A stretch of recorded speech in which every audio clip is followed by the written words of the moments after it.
Nahajamo se na železniški postaji v Mariboru, kamor smo si prišli pogledati, kaj je mestna občina Maribor naredila za turiste oziroma za prvi stik turista, ki se pripelje z vlakom v naše mesto, z samim mestom.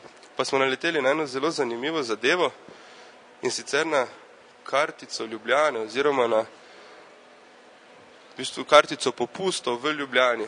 Se pravi, to smo našli v centru mesta Maribor in ugotovili, da verjetno to turista malo zmede, vseeno.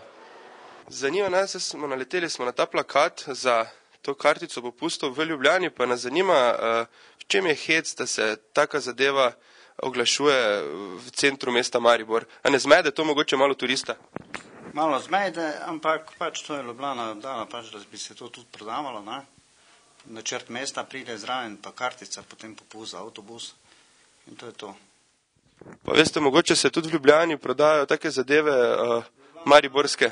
Ljubljana ima infocenter, plus tega ima tudi turistične informacije na sami železniški postaji, ne? Tako da tam še imajo še več tega, ne? Ja, ampak mislim v zvezi z Mariborom. Pa ne bi vedel, če oglašujejo, ne? Mariborske zadeve. Pa se mogoče kdaj... Načrt mesta Maribor imajo, ne? Aha, pa me zanima, kaj se kak turist mogoče vpraša sploh, v katero mesto je prišel, ko vidi ta plakat, se mogoče se vam je kdaj to zgodilo?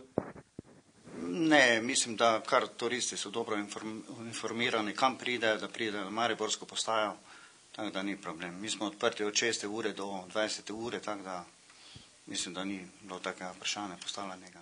Ugotovili smo, da je nek duh centralizacije Ljubljane še vedno prisoten in po mojem mnenju, glede na to, da se tu pretaka toliko ljudi in večina je Mariborčanov, je kar fajn, da je ta plakat pod steklom in ni nalepljen na steklo, ker verjetno ga potem več ne bi bilo.